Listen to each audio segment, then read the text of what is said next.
Well, hello, once again. This is me, your watchdog, Leonard Wells, broadcasting as usual from Haslingden, north of Manchester in the UK. Today is Wednesday, the 24th of November.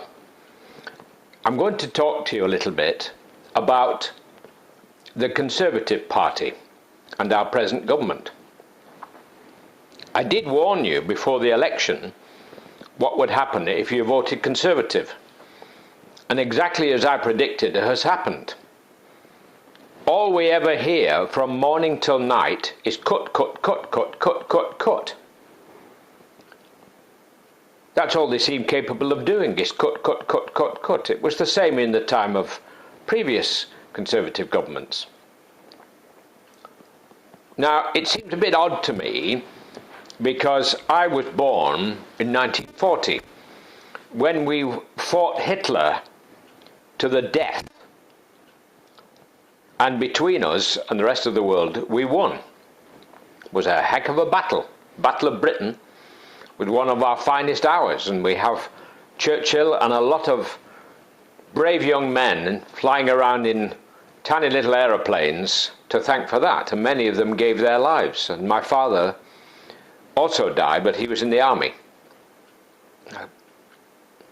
Now, at the end of the war, there was an overwhelming landslide in favour of the Labour Party.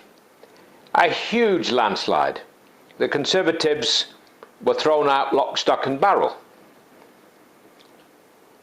And it was because we'd had a bellyful of war in the First World War and the Second World War.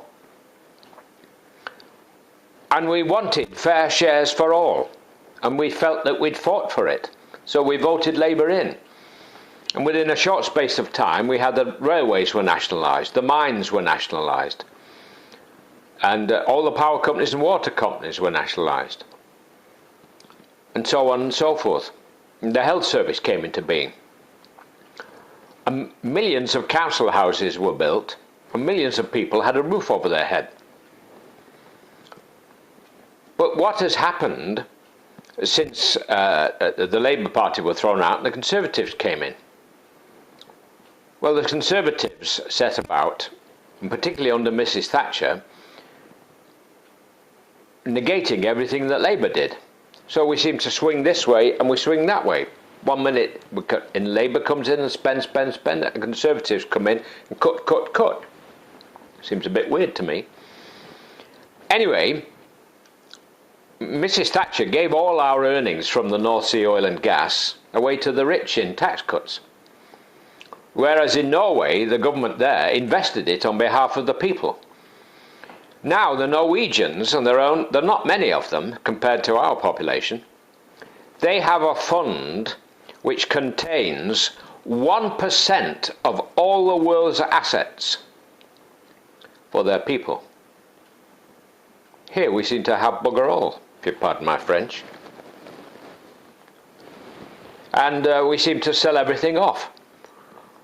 I mean, compared to the rest of Europe, we're miles behind, for example, in the railways.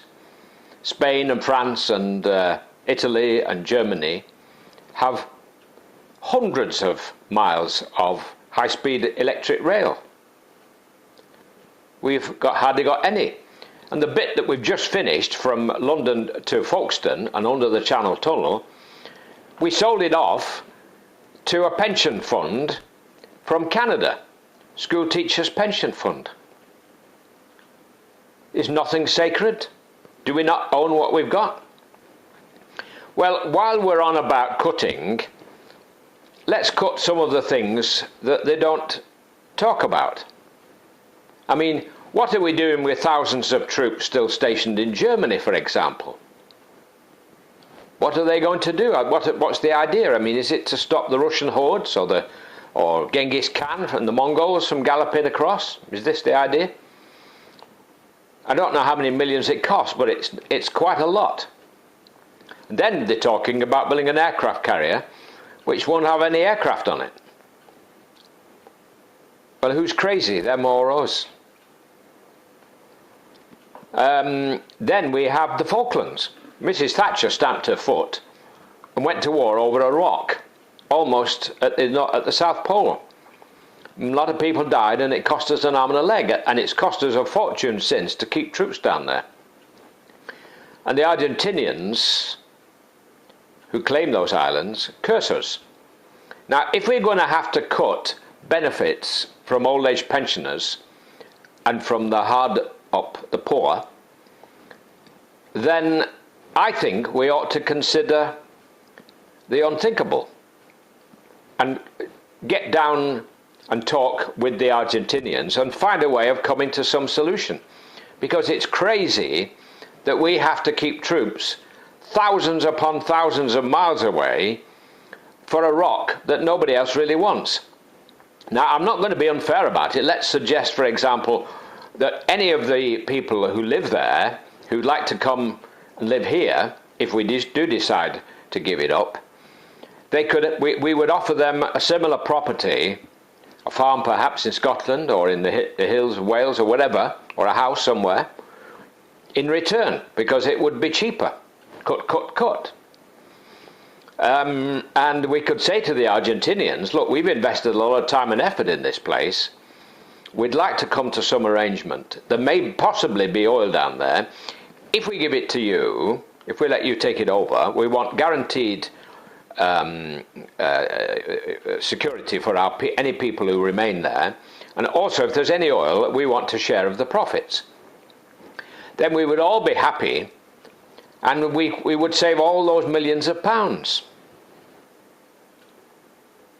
Of course, the admirals will scream and shout that we need aircraft carriers. Oh, we've got to have an aircraft carrier. I mean, you never know when Christmas Island might attack us. So let's start thinking along those lines. Bring the troops home from Germany and from the Falkland Islands and anywhere else where we've got troops to save money. I mean, we keep talking about punching above our weight. Who the heck are we punching?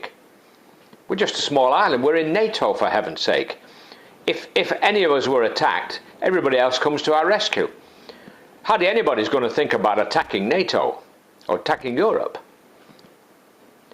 So I put a few thoughts in your mind there. I warned you what would happen if you voted Conservative. And now our university kids are going to get charged £9,000 for every single year that they're at university. God knows what the overseas students will pay. So there you have it. We've only got ourselves to blame. We voted them in. Our crazy voting system made it even more complicated because we've got a coalition with the Liberals. So there you have it. God bless for now, while it's still legal in the UK to say God bless. Speak to you again soon. Take care. Thank you for watching and thank you for listening.